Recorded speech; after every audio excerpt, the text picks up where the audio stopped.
Magandang araw po mga kaibigan, mga kapatid. Ito po muli ngayon is si Felix More TV. Mayroon po tayong gawa ng reaction. Ito po ay video patungkol sa pananampalataya. Kung ating balikan sa mga nagdaang panahon, ang video nito ay maituturing na rare. Ibig sabihin parang antique na sa madalit sabi kasi ito ay panahon pa noong 1980s. More or less na sa pagitan ito ng 1984 to 1989. Ito pong video nating mapakinggan ngayon, ito po yung video ng ang dating daan na ang host dito is si Brother Eli Soriano. Ang video na ito mga kaubayan, ito ay sa panahon pa na ang Brother Eli Soriano is wala pa sa television. Siya po ay madalas lamang siya nagsasalita sa AM radio. At sa video na ito po ay audio lamang. Conversation ito sa isang nagtanong via telephone na mayroong pinag-uusapan sila patungkol sa debate ng Iglesia ni Cristo at sa pagitan naman ng Brother Eli Soriano ng ang dating daan na noon yun po ang mas kilala. Pero yun po ay pangalan lang po ng programa. Pero ang totoong pangalan ng pinagsama-samahan ng buong kapatiran ay ang Members Church of God International. So yun po yun ang isang malinaw nating maunawaan dyan. So ito ngayong mga kaibigan patutugtugin nating video ay at itong gawa ng reaction. Magsasalita tayo and then ipatuloy-tuloy natin ang video and then stop and go ang mangyayari nito.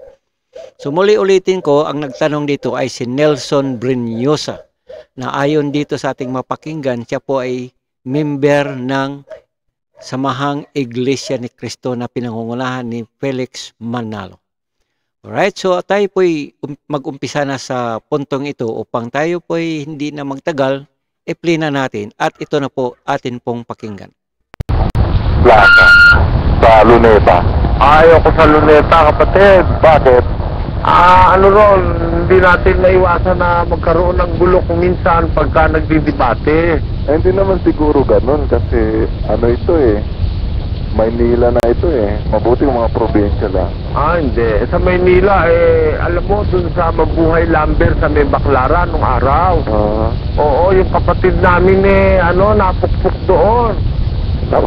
Oo, napukpuk ang ulo sa Mabuhay Lambert sa Baclaran. Yan. So, kung ating mapansin mga kaibigan, sa audio pa lang natin napakinggan ay medyo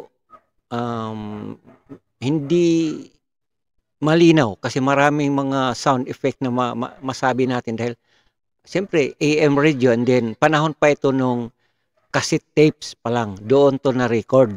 So, therefore, sa cassette tape and then ma-record salin-salin na ang lipat ng audio recording. So, nagkaroon na siya ng haze, parang pero ganoon pa man, malinaw naman ang ating marinig sa conversation. At malinaw din naman nating malalaman dito na ang nagsalita sa kabila is nasa telephone. Sinagot ng Brother Eli doon sa istasyon na kung saan-saan siya nagsasalita. Na kung malaala na ito ng buong kapatiran ng Member Church of God International, ito po'y doon sa istasyon ng DZME. AM radio po yan. Ito po ay sa panahon way back 1980s. So ituloy po natin. Tatandaan yan ng mga taong nakasakit doon. Manila na yan. Kaya ako'y umiiwas doon sa ganon. Hindi sa ako'y takot gaya ng sinasabi nung iba na ako raw takot. Kung takot ako, hindi na ako lalabas ng bahay. Alam mo naman ako, lumalakad ng walang bodyguard. Nakita mo na ako. Kung takot ako, hindi ako lalabas na ng bahay. Kaya hindi sa ako'y takot. Iniiwas ko sa mga magpupunta ang gulo. Alam mo kasi, yung mga mirror kuminsan maaari yung makakadiskusyon ko ministro at ako hindi magugulo. Pero yung mga mirror na sinasabi, maaaring magkaroon ng kantsawan doon nag-uumpisa ang gulo. Alam mo, doon sa mismong plaza ng Guagua, Pampanga, ang kaharap namin doon ay ang mismong Chief of Police. At nung kasalukuyan ng diskusyon ay may nakadeplore na 36 na mga pulis sa paligid-ligid ng plaza. Ako'y naalis lahat ang butones ng aking barong Tagalog nung hablutin ako ron. At pati yung aming kasamahan na si Rodolfo de la Cruz ay pinitik ng sigarilyong may sindi, tinamaan sa mata. Yan. So, malinaw doon sa napag-usapan na gustong magkaroon ng debate, friendly debate. Friendly debate. Yan. Sa pagitan ng INC, ibig sabihin Iglesia ni Cristo, at ng MCGI. So, yun po, nangangatwiran itong host na si Brother Eli Soriano doon sa kanyang programa dahil nga siya ay tinanong via telephone na kung pwedeng magdebate. Yan. At siyempre, ang gusto ni Brother Eli doon sa isang neutral na lugar. Di naman kasi maiwasan pagdating diyan sa mga debate na yan, mayroong nakikinig, lalo na kung live na nandoon sa plaza. Siyempre, nasa stage. At hindi rin maiwasan na may mga kakampi ang bawat panig. At doon na nga doon, tama ngayon sinabi ni Brother Eli na hindi maiwasan na may magkakantyawan. Siyempre, ang katabi noon, imalay natin, nasa kabilang panig pala. Yung kabila naman katabi noon is nandoon sa kabila. So, magkakaroon ng kantyawan, hindi man natin inaasahan, so umiiwas. Yun po ang punto dyan ni Brother Eli. Tuloy natin, ha? Sino yung nakadebate nyo doon? Ang nakadebate, ang nakadebate ron dalawa sila eh. Yung isa, natatandaan ko, Iskoto ang pangalan. Iglesia ni Cristo? Oo, Iglesia ni Cristo, Iskoto. Pero siguro naman dito sa Maynila, hindi naman mangyayari. Lalo na sa Luneta. Hindi natin magagarantiyan yung kapatid dahil alam mo, miski panahon ngayon, lalo na ngayon, sabi ang panahon ngayon mapanganib, ano? Mas mabuti siguro kung gagawin natin yan sa isang TV station. Gagawin natin isang mahirap pong mangyari yun pag sa TV station. Bakit? Mahirap makakuha ng time. Hindi. Pagka-special, hindi naman regular, halimbawa, parang isang special, show, makakakuha tayo noon. Mahirap yata yun. Hindi. Ako nangangako sa'yo, hindi mahirap yan. Pwede ko ipakiusap yan. Miski sa Channel 13, pwede yan. So, mga ilang oras makukuha? Palagay mo, makakuha tayo ng 3 hours. Ay, kulang po yun. Hindi siguro. Pagka to 20 minutes bawat stand, at halimbawa, meron lang 2 tema na combined, sufficient na 3 hours siguro. Kulang po yun Next time, mga ibig 5 sabihin, hours. another 3 hours, pwede rin. Ayun. Pwede rin naman yun another 3 hours, gawin nating series, mga 3 encounters. Ganon ang gawin natin, pwede yun. At ako, lalaban ako sa television sa pakikipag-usap sa mga doktrina, vital doctrines ng Iglesia ni Cristo on one condition lang, na kung sino man ang haharap ay nananagutan ang buong Iglesia ni Cristo. Siyempre, kasi halimbawa, ayaw humarap ni kapatid na Manalo, kahit sino ang ipadala niya, kahit si Bularan, basta aaminin niyo muna before the airing of the show na pagka natalo yung representative niyo, talo na ang buong Iglesia ni Cristo. Shoot yun, kapatid. Pero talaga shoot yun. Isang ministro sa At yun yun ang aming sinasabi. At ako, ang lalaban sa panig namin ako. So, yan malinaw natin ang pinag-uusapan nila dyan ay gusto ng host na si Brother Eli Soriano na nasa panig ng programang Ang Dating Daan na ngayon is mas kilala na sa MCGI, is gusto niya sa television mag-usap. Mag-usap meaning pag-usapan tungkol doon sa mga doktrina. Magpatunayan na ito ang tama ayon sa Biblia. Mga ganong usapan ba? Via television. Kasi nga naman, dahil sa experience ng Brother Eli Soriano, gaya ng sa sinabi niya, nagkaroon na ng hindi magandang nangyayari doon sa plaza. Tama nga lang naman kasi mainit ang bawat panig lalo na pagdating doon sa punto na magkaroon na ng cross-examination. Dahil siyempre, after sa unang tindig o pangalawang tindig, siyempre magsasalita siya sa kung ano ang paniwala sa bawat panig, i-cross-exam yan doon sa isa naman.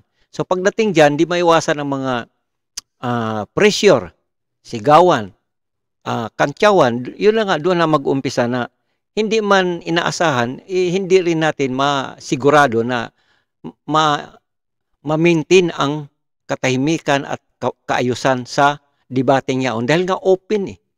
At pangalawa pa, hindi rin maiwasan na mamaya mayroong mga hindi rin kontrolado mga damdamin, mamaya may babato, siyempre open eh. May mainis, siyempre yan ang iniwasan ng Brother Eli. So, dito naman sa nagtanong ay baka naman pwede sa plaza. Yun ang ipinaggitan doon sa tumatawag na hindi ba pwede sa plaza. Kasi nga naman maraming, pwede naman mag-hire ng maraming bantay. Hindi makontrol ang crowd, lalo na volume, mga kapatiran ang pupunta doon. Natural, hindi din naman papayag na ang kabila is maagrabyado sa kung ano paman. Kaysa naman sa television, ang mga viewers nasa harap lang ng television. Diba? Habang nag-usap sila doon sa station, ang mga manonood nasa television. Dahil siyempre sa television station, limitado tao doon. Hindi po ang buong barangay papasok sa television station. So, yun po ang ipinunto ng Brother Eli na pinakiusap din naman doon sa kabila na hindi ba pwedeng nasa plaza. Okay? So, tuloy natin ha. Ako ang lalaban sa panig namin. At kami ay nakahandang humarap sa isang maginoong pag-uusap. Ang akin lang mga sinasabi kung ito'y magiging katanggap-tanggap sa mga kasamaan mo, kapatid na Nelson, ano? Ang sinasabi kong pauna, ganito. Pagkalalaban ng diskusyon, walang aid. Ha? Walang aid. Kami lang dalawa sa studio. Walang aid. Walang magdidikta ng sitas. Walang magiging kasangguni. Walang tagabukas ng Biblia. Walang tagabasa. Basta ako magbabasa. Ako magbubukas. Yung lalaban sa akin, siya rin na magbabasa. Siya rin na magbubukas. Kaya mamili ka na nung marunong Pero, ha? mukhang nadidihado ang iglesia eh. Bakit? Kasi halos lahat ng kahilingan ay nasa inyo ng gagawin. Hindi. Ako lang nilalatag ko ng kahilingan ko. Dadalawa pa lang naman ang kahilingan ko sa TV at saka yung ikalawa lang yung sinabi ko na ang lalaban walang aid. O ngayon, pwede silang maglatag din ng kanilang kahilingan, di ba? Yun naman yung sinasabi ko lang on the air to prove to you that I am sincere. Hindi ako nambobola lang dito sa sinasabi ko. Kaya ipinapauna ko na sa'yo ang aking dalawang kahilingan. Una, yung lalaban, kailangan dalhin niya ang buong iglesia ni Cristo, sagutin siya ng pangangasiwa. Pag natalo siya, talo ang buong iglesia ni Cristo. Yun ang una kong kahilingan. Ikalawa, ang aking magiging kalaban ay walang aid. Pareho ko, wala akong aid. Walang magbabasa ng Biblia, kaming dalawa lang doon. Para walang gulo sa loob na studio. Hindi po talaga pwedeng mapagkasunduan na may aid. Hindi pwedeng mapagkasunduan na may aid. Hindi. Kasi dapat yung lalaban, talagang dala-dala niya ang buong pananagutan. Paano naman, halimbawa, ako magsasama rin ako, doon nga nag-uumpisa kuminsan ng gulo Ngayon, kung dalawa lang kami ron sa harap ng camera. Hindi naman sa dalawa, dalawa lang ang mag-uusap, pero may tutulong sa pagbuklat ng mga... Wala na. Yun nga ang isa sa kahiligan ko. Dalawa lang naman ang hiling ko, kapatid Kaya ang mabuti, hanapin mo na yung pinakamahusay na ministro ng Iglesia ni Cristo. At pagkatapos humingi kayo ng konsentimiento ng pangangasiwa, yun lang dalawa na yun. Ngayon, pwede kayong humiling. Gusto nyo, 4 ang kahilingan nyo. Papayag ako, 2 lang ang akin. Di ba? Patas tayo ron, di ba? Na talaga mababawi yung may aid. Ayoko nung may aid. Ayoko nung may aid. Basta hanapin nyo na yung pinakamagaling na ministro para hindi nangangailangan ng aid. Kasi... Yan. So, ayon doon sa pag-usapan, ipinapanukala ng Brother Eli na kung halimbawa matuloy ang usapan na patungkol sa debate, doctrine per doctrine. Ang gusto niya, kung sino man ang haharap, walang aid. Walang aid meaning kasi ang aid, hindi aid yung police aid, yung bodyguard o naman. Ang aid na sinasabi diyan na doon sa pagbubuklat ng Biblia, pakikipag-usap, sagutan, anumang verse, buklat dito, buklat doon, ay kung sinong kaharap, siya rin ang magbuklat ng Biblia. Halimbawa, patunayan mo sa Biblia, anong talata yan. So, pagbubuklat noon, siya rin mismo ang bubuklat, yung kaharap ng Brother Eli, sa panig ng Ang Dating Daan, na ngayon is mas kilala nga sa MCGI. Kasi nga naman, yan ang kanyang garantiya. Na kung talagang debate ang pag-uusapan, one-on-one. Yan ang sinasabi, one-on-one. Kasi nga naman, halimbawa, papayagan na mayroong aid. Imalay din naman natin na sa kabila may aid nga, pero ang aid naman niya is 5 piraso, 6, 10. Mahirap naman. Di mas maigi ng andyan yung moderator sa harap ng booth ng television, sa station. Tapos sila lang dalawa ng Brother Eli at yung representative sa panig ng Iglesia ni Cristo na sabi nga nila, ministro. Or mismo, halimbawa, si Brother Eranio Manalo. Kasi wala na yung kanyang, Eranio, wala na pala si Eranio, kundi si Eduardo Manalo. O kung sino man, basta nasa pahintulot ng kabuuhan ng samahang Iglesia ni Cristo. So yun po yung kanyang pinagigit-gitan. So kung ano pa man yan, malalaman pa natin sa pagpatuloy ng bidyong ito. Si Pablo nung humarap, sabi niya, nang ako ay magsanggalang sa una kong pagsasanggalang, sino man ay walang kumampi sa akin. Mag-isa siya. He do the reasoning nung siya ay humarap sa mga kalaban niya. O yun. Ayun ang kasi alam mo, ako naniniwala, ang ministro, ang kailangan mong aid, hindi tao. Kailangan mo ang Diyos. Ang sabi ni Pablo, kung ang Diyos ang ating katulong, ano ang ating katatakot? O, di ba? Kaya kung halimbawa, sino sa amin ang may kasamang Diyos sa harap ng studio, sa harap ng camera, ay mapapatunayan ng tao kung sino talaga ang sinasamahan ng Diyos. Pero garantisado kung makakuha kayo ng time. Hindi ko naman ginagarantiyahan sa'yo agad-agad. Siyempre, aalamin natin muna yan. Pero merong possibilities. Maaaring 75% ng possibilities makakakuha tayo ng time. Hindi lang agad-agad yon. Siyempre, i-apply natin yon sa Radio and Television Arts Management. Kung gusto mo, lalakarin ko na ngayon.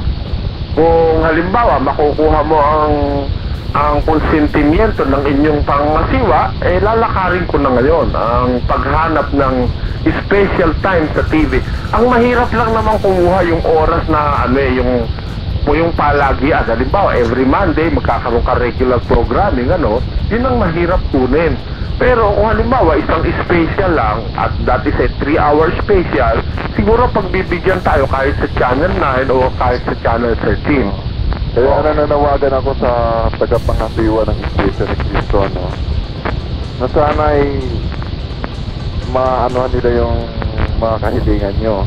Oo, dalawa lang naman. Kayo ang hahanap ng time. Ha? Kayo ang hahanap. Oo, basta halimbawa, binigyan mo na ako ng go signal na pumayag ng ang inyong pangasiwa, mag-uumpisa na akong makipag-usap sa Radio and Television Arts Management na marketing arm ng Channel 13 o kaya makikipag-ugnay ako sa Channel 9, kapatid na Brinyosa. O, Kabularan. Si Kasoriano na naghahanap ng time, kaya pwede na siguro magharap kung si Kasoriano ang makakakita ng time. Oo.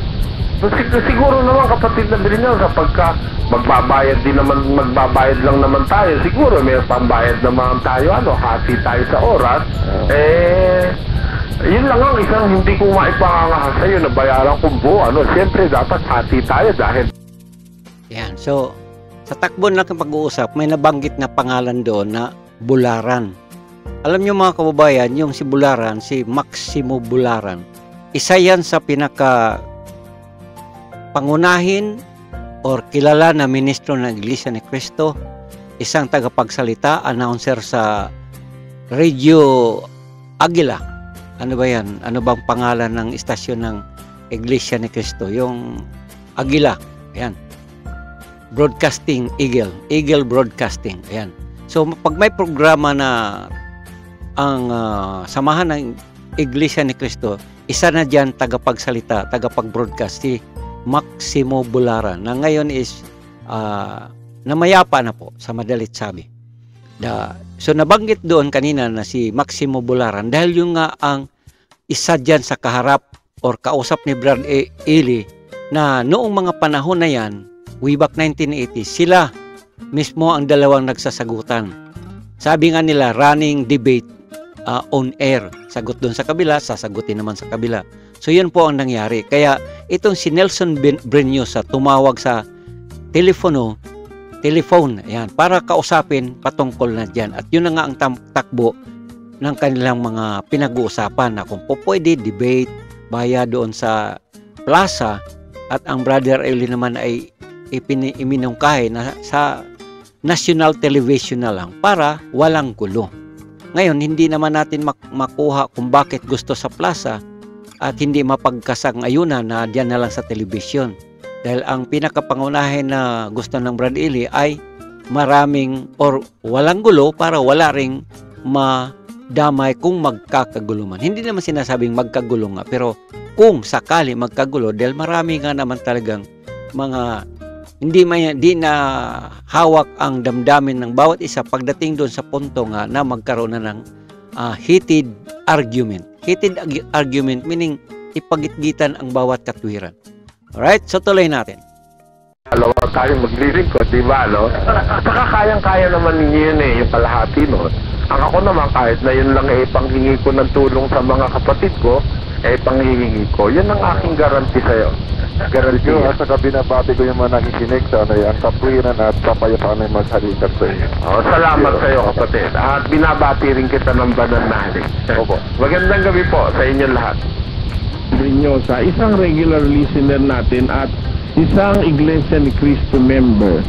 At ako nararamdaman ko sa kanyang kalooban, bagaman di ko nakikita yung puso niya, ang damandama ko maning sa kanya.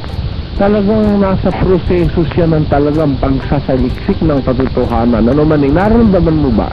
Ganon din po ang aking pakiramdam sa kanya. Kaya ako naman naniniwala na yung kanyang pagtatanong sa inyo at pag-uusisa tungkol sa mga bagay-bagay taos sa kanyang kalooban. At harinawa ang Diyos na makapangyarihan sa lahat na nakatataho ng laman ng ating mga puso ang siyang gumawa ng paraan upang tayo malagay doon sa tumpak na dapat nating kalagyan na tayo ay maging dapat sa ating mga paglilingkod sa Diyos. Samantala, aking binabati si Kapabling. Meron tayo kapatid sinabi. Teka, stop natin Alam nyo ba, ito'y sa kapakanan ng mga kaanib ng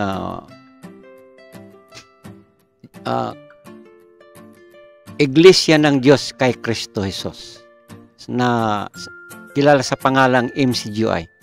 Nabanggit diyan kanina na Maning, na yun nga ang co-host ni Brother Eli sa istasyon na yan. Alam nyo mga kababayan, mga kapatid, yung tinatawag diyan may pangalan na nabanggit na Maning, siya po si Manuel Manzanilla, na sa diretsang pagkatawag ni Brad Eli, si Brother Maning Manzanilla. Yun po ay galing sa ibang pananampalataya na na-convert sa pananampalatayang iglesia ng Diyos. Yan. Kaya ngayon is siya na ngayon ang kasama ni Brother Eli, dahil si Brother Maning Manzanilla naman is isa din namang masugid na taga-suporta sa samahang iglesia ng Diyos. Ayan. So, gaya ng nangyari, ang Brother Eli kasi, masabi nga natin, lalo na noong mga panahon na yon, way back 1980s, siya lang naman ang ministro or tagapagsalita, pastor or si brother ng mga tagapagsalita ng programa ng lahat ng pananampalataya, lalo na kung via AM radio. Sa panahon na yon, wala pa namang kasigano ang television.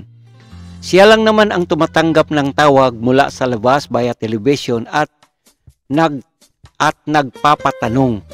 Yan. Nagpapatanong sa kanino man, kahit anong tanong tungkol sa pananampalataya. At lahat yon ay isasagot niya ayon sa Biblia. At yung programa na yan at yung gawain ng Brad Eli na yan, ang pagsagot sa lahat ng mga nagtatanong, ay nagiging highlight na ngayon maging sa ating kasalukuyang panahon, dahil mayroon ng programa ngayon na Itanong Mo kay Soriano, at doon nga yan nag-umpisa. Right, tuloy natin at mayroon pang tumatawag. Wala naman masyadong mabigat na sa hinihiling nyo. Para bang sinasabi na arkabyado doon, sila lumalabas doon sa kanilang imig na walang kasama sa loob ng studio kung hindi yung ikaw lang. Tapos yung Biblia mo lang, ikaw lang, yung babasahin mo, walang katulong. Ano ba man, parang ayaw nila ng ganun. Yun ang napansin ko sa sagot ni Mr. Briosa. Siguro wala akong makakaharap sa inyo ng mag-isa. Hindi naman niya sinasabi na ayaw niya nung gano'n. Kasi kailangan sabihin ganun kasi sinabi niya kagad argabyado kami doon sa dalawang kondisyong yun. Kasi ang pagkaalam ko siguro kasi... naman ang isang matalinong nakikinig, yung salitang gano'n na argabyado ko sa dalawang gano'n, ibig sabihin lang, wala na ho talagang uubra sa inyo. Kasi ho doon sa ano lang po alam ninyo, kung si Mr. Briosa ay talagang isang nagsusuring Iglesia ni Cristo, yung pinakinggan lang siguro niyo yung tape ninyo kagabi na sinasabi ni Mr. Bularan. O nga po, sabi niya, hindi daw kayo lumaki sa, hindi daw niya sinasabi kayo daw lumaki sa Imbornal. Doon lang sapat na siguro magdudo na siya. Ay, kasi narinig niyo ba, Mr.? Hindi ba nakanarinig naman nila ate. Na talaga sinabi naman niya... Talaga ni Bularan na ikaw ay lumaki sa Imbornal. Tapos pinatuan, May figure of speech pa. Ano pa ba naman ang hinahanap niya? Puro kasinungalingan na yung sinasabi ng ministro niya. Pinapayagan pa rin sa magsalita sa area ng kanilang pamahalaan. Alam mo, kapatid na Santos, alam mo, nakaharap ko na kasi ng personal ito si Mr. Briosa. At alam ko ito'y taong may dignidad. Kasi sa pakikiharap niya, bagaman hindi po nahalata kung hindi siya purong-puro na Tagalog, at his best, sinasabi niya yung laman ng kanyang kalooban. Nakaharap ko kasi siya personal Ang totoo, magkasama kaming kumain ng hapunan minsan ni Mr. Briosa. Kaya pinagagala ko yung balita sa iyo na medyo nakita ko na ang kanyang diwa.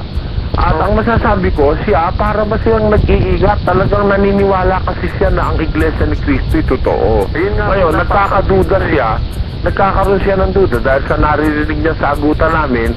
Siyempre, hindi niya siguro agad-agad naman maitatakwil yun, Mr. Santos. Ayun nga napansin ko, para ba siyang nagdududa, natakot na umalis doon? Oo, ganun na. Siguro, nakalakyan niya na yan, na para bang wala na siyang nakikilala totoo kung hindi yan. Oo, ganun na. Pero dapat sana maging matatag siya sa kanyang paninalig kung nagsusuri din siya. Yung pangyayari lang na napatunayan niya kagabi na nagsisinungaling si Bularan and Company, dapat lang nagkaroon na siya ng malaking duda sa kanyang kinaaniban. Yun lang sinasabi niyo na may hulugan, yung ang kapilyang yan. Siya mismo makakapagpatunay kung totoo yan o hindi. Hindi ba po? Oo, sa bagay. Pero hindi natin natatanggap niya na sinasabi ng mga iglesia, ng ministro ng Iglesia ni Cristo, na yan daw hindi hinuhulugan. Ano ibig sabihin ng mga abulo yan na handog sa kapilya? Baka hindi hulog at tawag nila ko. Yun nga po, handog.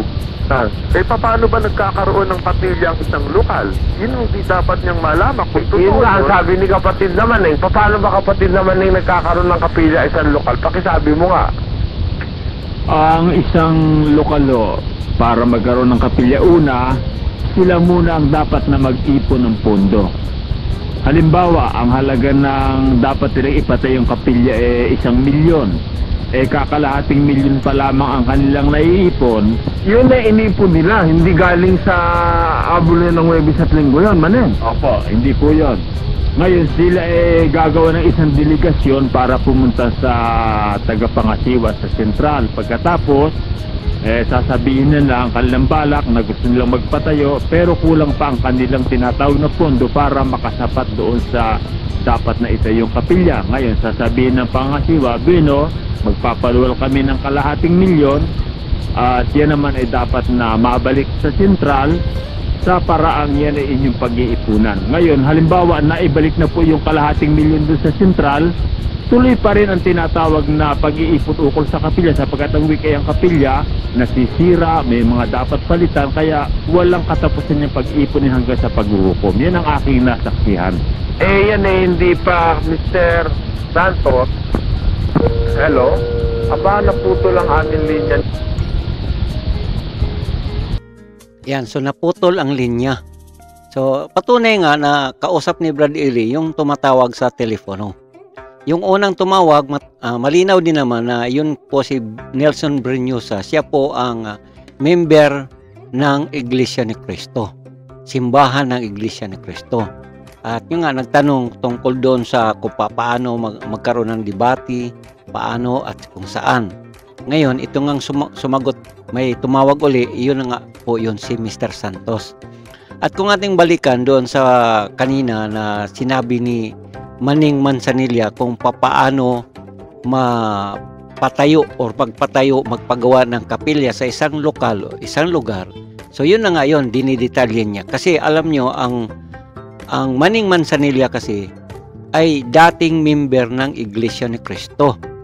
Yan, si Manning Manzanilla. So therefore, alam niya kung paano ang pamamalakad yan.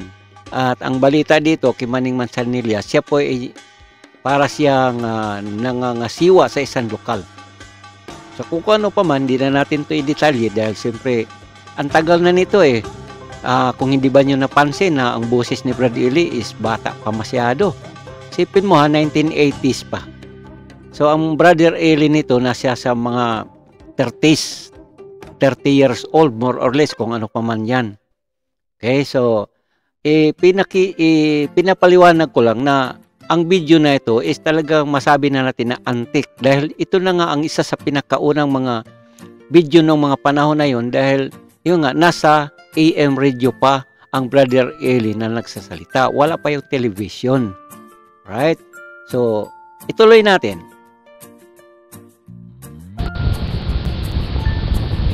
Ang kapilya ng Iglesia ni Cristo, sila sabi, yun daw kanilang, pagka pinuna mo yung kanilang abuluyan ng Webes, sasabihin na, yun daw abuluyan nila ng Webes, ginagamit daw sa kapilya. Hindi naman pala totoo yun.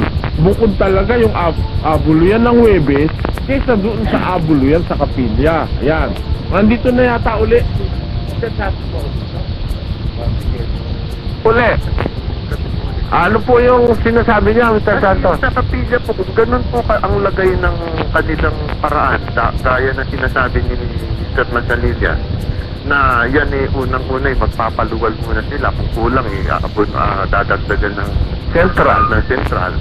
Ang tanong ko lang kanino ho nakapangalan pagkatapos nilang hudugan? Aba, yung kapilya dyan, siyempre, ipapangalan sa Iglesia ni Cristo. At yan ang Iglesia ni Cristo, kapatid na Santos ano yan? Yan ay corporation soul ang pagkakarehistro niyan. Di kung corporation soul ho yan sino kung di malalabas po niyan ang may disputation niya ng ministro. Aba, the only person who can be responsible for all the transactions at saka sa mga in the administration of all the temporalities and the properties of the said corporation depends upon the president or the head or the minister. Kaya in case of the Iglesia ni Cristo, the executive minister, which is Mr. Eranio Manalo, is the only one person who can decide about the administration of all the properties and temporalities. Kaya po, pagka ang isang korporasyon ay korporasyon unipersonal o isang corporation soul, lahat ng yan po pwede mong ituring na pag-aari noong nangangasiwa. Ganyan. Di kayo rin po, ganun din ang rehistro. Hindi ho. Ang amin po rehistro ay aggregate. Ano po yung ibig ko sabihin sa pangkalahatan niya? Oo, at dito sa aming pananampalataya, walang pakialam ang nangangasiwa sa propiedades ng iglesia. Ang may pakialam ng written consent ng mga members. Kung halimbawa, ibebenta ang isang propiedad, ang pipirma ay 2/3 ng members. Kailangan nakapirma. O kaya kung halimbawa ipagbibili o kaya ibibili, kailangan ang magdesisyon ay 2/3 ng membership. Ngayon, walang pakialam ang kagaya ko na presiding minister. Ganyan po ang aming samahan sapagkat naniniwala kami sa Biblia na doon sa gawa ng mga apostol, ang pag-aari ng iglesia ay pag-aari ng kalahatan. Ayun po, pakinggan niyo sandali at babasahin ni kapatid na Maning sa Kapitulo 2 yata ng gawayan ano kapatid na Renor? Sa Kapitulo 2 ba yun? 2 at eto sandali. medyo iba yata ang boses ko dahil yung aking pustiso'y nakalimutan ko eh. Oo, medyo yata iba ngayon ang aking... Yung pala po ay palabiro. Oo nga, wala ang... Yung pustiso ko'y hindi ko alam kung saan ko nailagay. Kung doon sa... Nalusong po. Hindi naman siguro dahil malaki-laki yun eh. Nakita na ba yung talata? Nasa gawa yun. At ang kanila ikang pag-aari sa kalahatan. Sa Kapitulo 2, hindi ko lang mahahawa, mabibitawan itong mikropono at telepono, hindi pwede pagsabayin, maghanap pa ng video. Ganito po, Mr. Soriano. Ibig niyo po ba sabihin kung kayo po ba merong sa lokal ninyo, meron po ba kayong kapilya?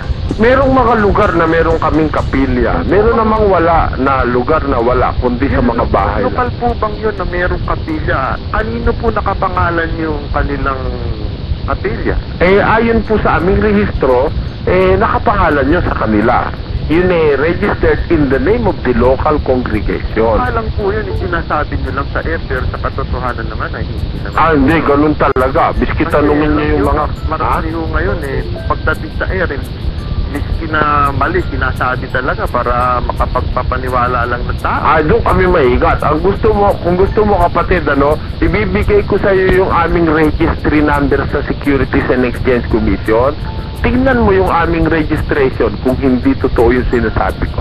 Di kung ganun, dapat sana lahat ng rehistro ng reliyon dapat katulad na sa inyo. Siguro kung sila... Lalabas yan, kung ganyang halimbawang corporation soul, talagang miski sabihin nilang sa amin daw yan, sa amin. Hindi, yun ang sinasabi nila, kanila daw yan eh. Oo, siyempre, yun ang sasabihin. Palagay ko naman, pag nabasag yung isang salamin dyan ng isang miyembro nila, palagay ko may damage din yan. Oo, siyempre. At totoo, pagka halimbawa, natayo na ang kapilya, subukan mo nga sirain yan kahit na ikaw ang nag-ambag ng pinakamalaki riyan. Sumira ka ng isang party niyan, baka i-demanda ka ng vandalism. Yan, so napag-usapan nila dyan ang tungkol doon sa rehistro. Kasi siyempre, ang isang samahan, kahit man spiritual yan, simbahan, o ano pa mang institusyon dito sa ating bansang Pilipinas, kailangan nakarehistro yan sa SEC. Kahit man iyan ay relihiyon, at kahit ano pa man yan, basta maraming ito rin na samahan ay kailangang rehistrado. So yun nga po ang napag-usapan, ang rehistro pala ng Iglesia ni Cristo is a corporation soul.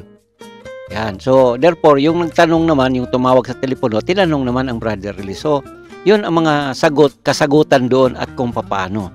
And then siyempre, totoo naman yung sinasabi na once sa isang member, kahit sa anumang simbahan, basta nasa pagdating sa pagmamay-ari ng simbahan, siyempre doon yan sa kapatiran.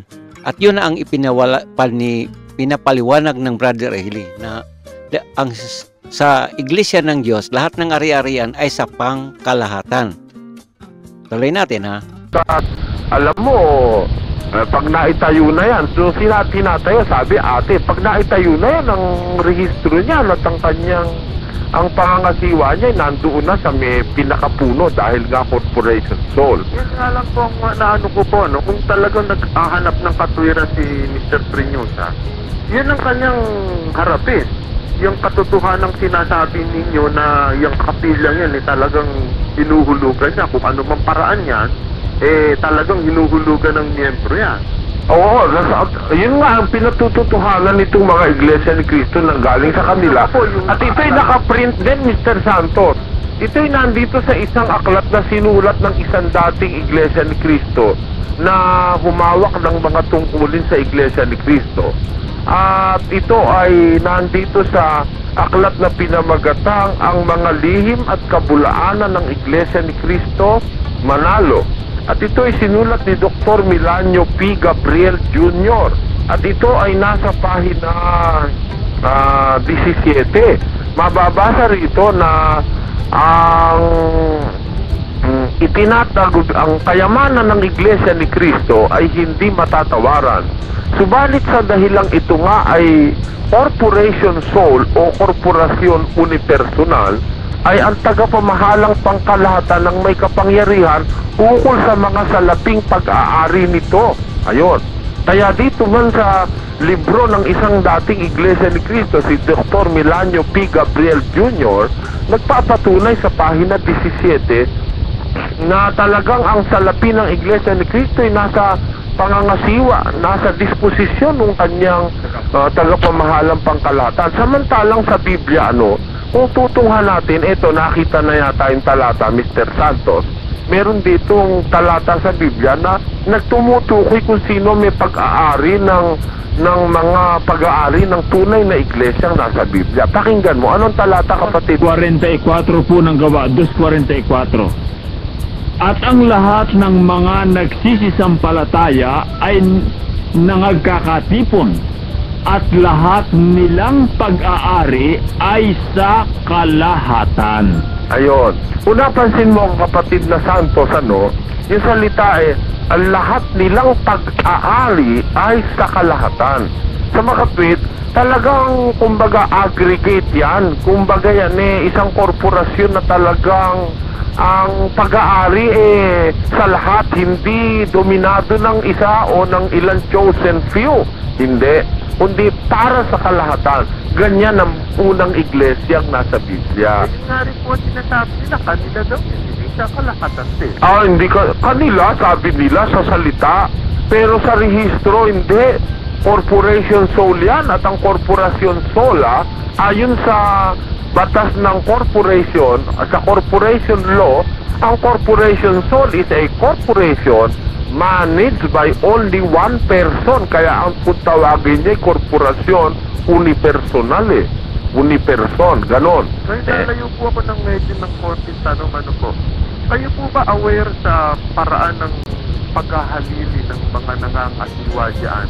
Kasi po, ang napansin ko, nang nawala si Felix Manalo, ang pumalit anak. Yan po ba sigun sa kanilang bylaws o sa kanilang pananampalataya na dapat ang pumalit kamag-anak o anak nila? Ako natatandaan ko, kapatid na Santos, natatandaan ko sa nabasa kong kanilang articles of incorporation at saka bylaws. Nung una, ang sabi roon ay ang paghahalili ng alinmang tungkulin na mababakante sa kanilang samahan ay iaayon sa tenets of the Bible, sa paraan ng Biblia. Ngayon, nung isakatuparan na nila yung paghahalili, hindi nila isinunod sa paraan ng Biblia. At meron yatang ibig sabihin si kapatid naman kapatid na Santos dyan sa punto na yan. Opo, at isa pa, kapatid na Santos, kung inyong mababasa yung unang labas ng Pasugo, Pebrero 1939, mababasa ninyo doon, Teodoro Santiago, pangalawang tagapamahalang pangkalahatan ng Iglesia ni Cristo sa buong Pilipinas. Ano ba Nangangahulugan, kung baga sana sa presidente at para sa order of succession, siguro ibig sabihin ni Maneng. Oo, ay pagka namatay yung presidente, yung busy ang hahalili. Yan ang sistema. Kaya ang dapat sanang humalili si Teodoro Santiago, sapagkat siya ang pangalawang tagapamahalang pangkalahatan. At ngayon, sa naging kalagayan ng takbo ng samahan sa Iglesia ni Cristo, di umano, ayon sa aking natatandaan noong ikinikwento sa amin ni Kabining Pineda, 10 taon pa raw bago mamatay ang Kamanalo, inihanda na ang KRD. Yan ay pinagbutuhanan at nakalamang ang KRD. Kaya 10 taon pa bago mamatay si Kamanalo, alam na kung sinong ipapalit. Marahil kaya nagtampo si Teodoro Santiago at siya ay umalis sa Iglesia ni Cristo. Yun ang aking natatanaw sa bagay na yan. Sa ngayon po kaya, sino naman kaya naman ang papalit? Maaari. Meron na po ba silang nakahanda na ngayon? Ganito yan, Kasantos. Ang sabi ng Kabining noong kami nagkaklase, ang kanya raw na paniniwala, hindi dapat na mawala sa angka ng Manalo ang pangangasiwa sa iglesia, sapagkat kung maaalis pa, damdam niya hindi magiging matagumpay. Yan ang sabi ng Kabining nung kami nagkaklase ministerial sa Quiapo. At tandang-tanda po yan lahat na yan. Sabi ni Mr. Ban, ano po, kung totoo yan, lumalabas sila ang kanilang paraan ng pangangasiway sa pantao na lang ho yan. Lumalabas na yan ay isang dynasty. Oo, parang ganyan ho yan. Parang family corporation yan. So yun, kung ating masubaybayan sa mga na pag-usapan, yun nga hanggang doon sa transition, ibig sabihin pagpalit ng tungkulin. Ayun naman pala ay napag-usapan na pagkatapos ni Felix manalo, mapunta nga kay brother Eranio manalo. O yan. So kung ano pa man yan, narinig naman natin kung papaano, kaya yun po ang nangyari dyan sa video na ito. So kung napansin natin, nabanggit dyan si Eranio Manalo kasi ang video na ito is buhay pa ang Eranio Manalo noon, mga kababayan. So ito nga yan, ang video na ito, or hindi video, audio. Ang audio na to, audio broadcast, ito ngayon nangyari way back sa panahon pa ng mga 1980s to, mga kababayan. Alright, ito is sa panahon pa ng cassette tape. Sa cassette tape pa ito na record. Kaya kung mapansin natin, yung recording ng audio hindi gaano malinaw, pero ganoon pa man, siyempre yun lang ang magiging ang available nung mga panahon na yon para mag-record ng kahit anumang audio or mga music. So tuloy natin. Na dapat pag nawala yung isa, kapalit yung isa. Kung hindi, magkakawatak-watak yan. Anyway, Mr. Santos, we must not be so much speculative. Sabi nga, maaari naman na hindi magkaganon sapagkat maaari ang hindi ang ihalili si Eduardo Manalo.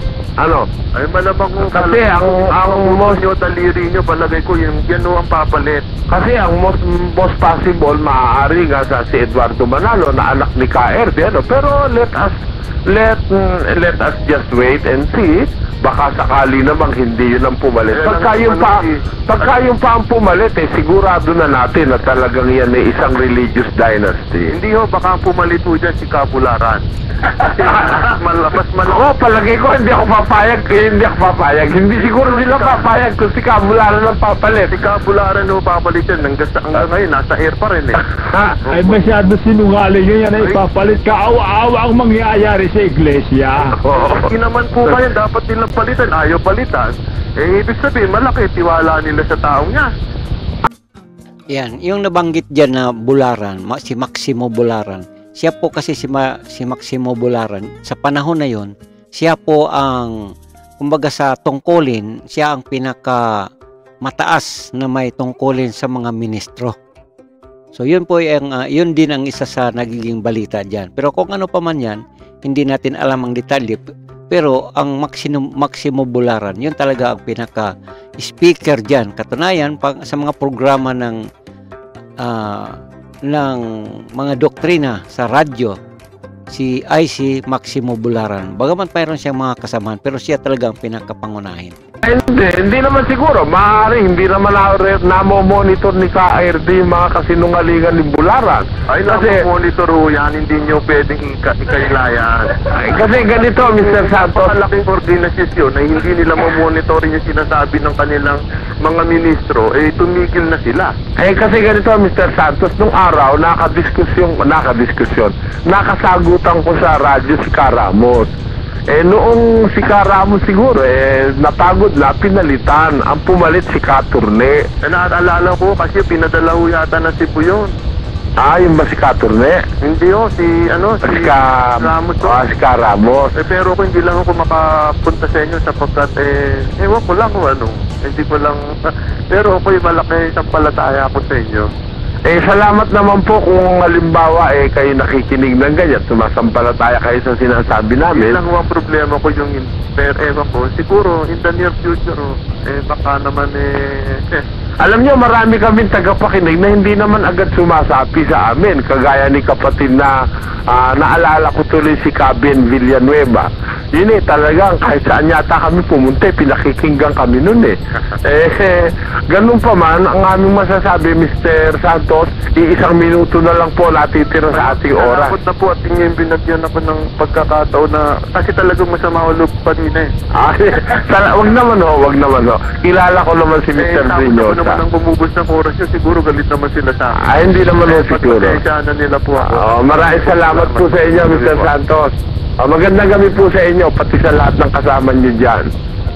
Tayo po magpapatuloy mga kababayan at ano pa sasabihin ko kundi pagpalain kayo ng Panginoon. Magandang gabi po. Maraming salamat sa inyong pagsubaybay.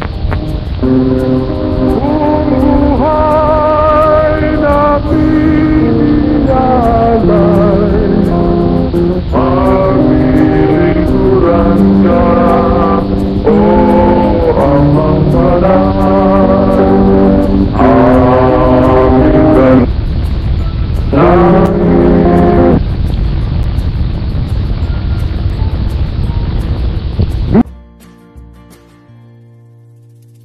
So yun po yun mga kababayan, kabuuhan sa audio na ating napakinggan. So tinutuloy ko yun mga kababayan, bagamat mahaba lang. Gusto ko lang din naman ipakita ang kabuuhan sa programang yan. More or less kasi 30 minutes yun programa na yan. Mahaba nga lang natin mapakinggan dahil siyempre may nagsasalita ako. Ngayon, kung ating matatandaan, may kwento ko lang mga kababayan kasi ako rin kasi ang nakakaalam din sa audio na to.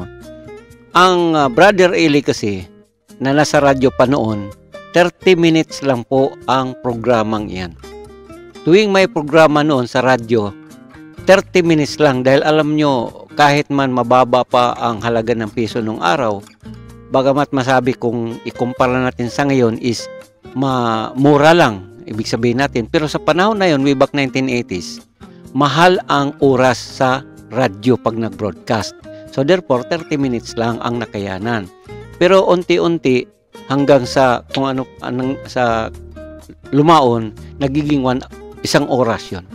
So nakita naman natin narinig naman natin ang audio na sa bandang huli, siyempre nagpaalam sila, and then bilang pamamaalam ay mayroong kumanta.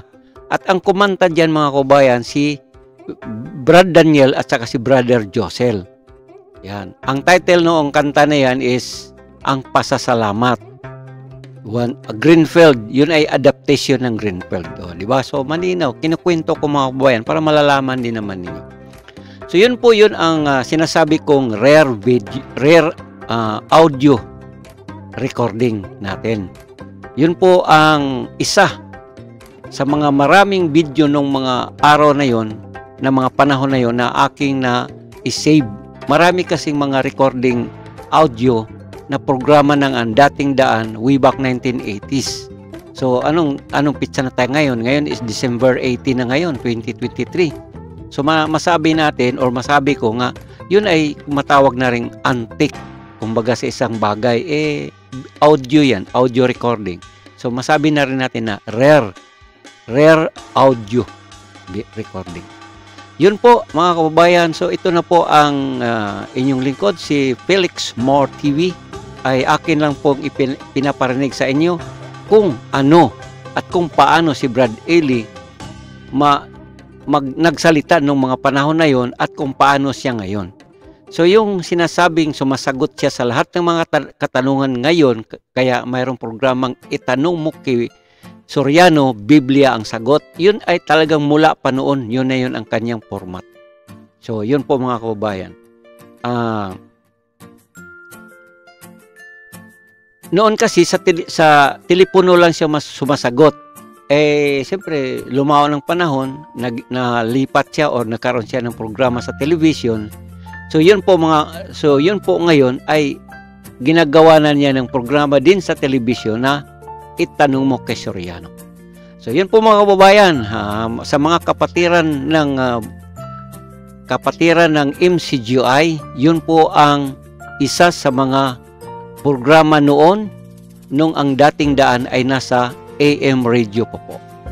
So yun, kung maisip natin, ma-imagine kung ano ang Brother Eli noon, kung paano siya masigasig na mangaral noon, at kung paano rin naman ngayon.